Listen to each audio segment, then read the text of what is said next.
প্রতি বছর তারা আসত, প্রতি বছর তারা যন্ত্রণা দিত, প্রতি বছর তাদের সেই বিশাল দেহ আর কালো চোখ নিয়ে তারা গ্রামের উপহারগুলোর দিকে তাকিয়ে থাকত।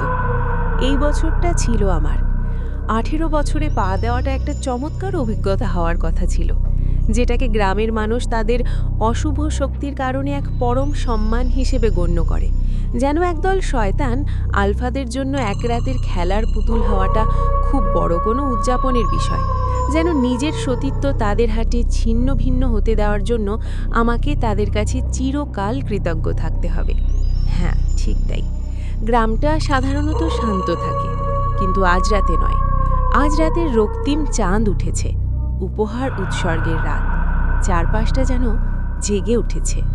গ্রামটি প্রস্তুত হওয়ার সাথে সাথে মিউজিক এবং আগুনের কুণ্ডলীর গর্জন শোনা যাচ্ছিল।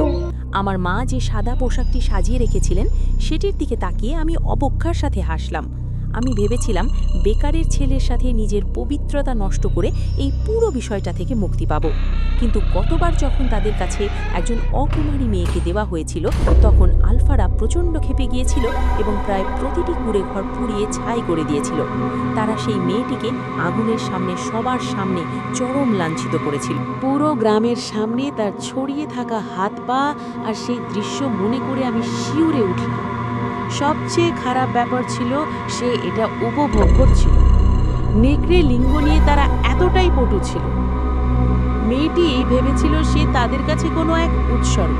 সে স্বেচ্ছায় নিজের শরীর বিলিয়ে দিচ্ছিল, তাদেরকে সুযোগ দিচ্ছিল কর্দমাক্ত মাটির ওপর তার শরীরের প্রতিটি অংশ ভোগ করার জন্য। আর ঘন্টার পর ঘন্টা সে আনন্দের চিৎকারে ফেটে পড়ছিল। আমি শিউরে উঠলাম এবং যে ডাবটিতে ছিলাম তার জলের নিচে তলিয়ে গেলাম। জল এখন প্রায় ঠান্ডা হয়ে গেছে এবং আমি আমার শরীরের প্রতিটি অংশ ঘষে মেজে পরিষ্কার করেছি, কিন্তু কিছুতেই নিজেকে ডাব থেকে বের করে আনার সাহস পাচ্ছিলাম না। আজ রাতে আমি শুধু আলফাদের সামনে প্রদর্শনের জন্যই ছিলাম না, আমার বাবাও এই অর্ঘ্য অনুষ্ঠানে আসছিলেন। বয়ঃসন্ধির পর থেকে বহু বছর ধরে আমি তাকে দেখিনি।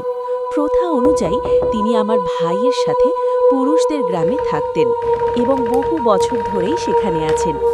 গ্রামের মেয়েরা 18 বছরে পড়লে নিজেদের আলফাদের কাছে সঁপে দেয়। তারপর পরের দিন তারা নারী হিসেবে ফিরে আসে। পুরুষদের স্ত্রী বেছে নেওয়ার সুযোগ ছিল, কিন্তু এখানে স্ত্রী শব্দটির অর্থ ছিল খুবই শিথিল। এর মানে ছিল কেবল এটাই যে তাদের প্রজননের জন্য বেছে নেওয়া হয়েছে। আমার বাবা আমার মাকে বেছে নিয়েছিলেন কারণ তার রূপ সুন্দর ছিল। আমি তুচ্ছ তাচ্ছিল্য করে নিজের দিকে তাকালাম এবং চোখ কপালে তুললাম। তারপর আরও নিচে তলিয়ে গেলাম যাতে আমি আর দেখতে পাই। আমি উত্তরাধিকার সূত্রে সেগুলো পেয়েছিলাম এবং সেই জঘন্য পুরুষদের কথা ভেবে আতঙ্কিত হচ্ছিলাম যারা সেগুলো পরীক্ষা করতে আসবে। সেটি কে হবে সে সম্পর্কে আমার কোনো ধারণা ছিল না। প্রলোভন এড়াতে 18 বছর বয়সের আগে নারী ও পুরুষদের কোনো ধরনের যোগাযোগের অনুমতি ছিল না। তবে আমি আমার ভাইয়ের সাথে দেখা করার অপেক্ষায় ছিলাম। সে ছিল আমার যমজ ভাই, অথচ আমি কখনোই তার সাথে দেখা করিনি। ব্যাপারটা ছিল খুবই জঘন্য, কিন্তু আমার কিছুই করার ছিল না। গোসল থেকে উঠে 3জন আলফারা যে 3টি ভিন্ন অরুষ পরিচালনা করত, তবে তারা সবাই শহরে বাস করত।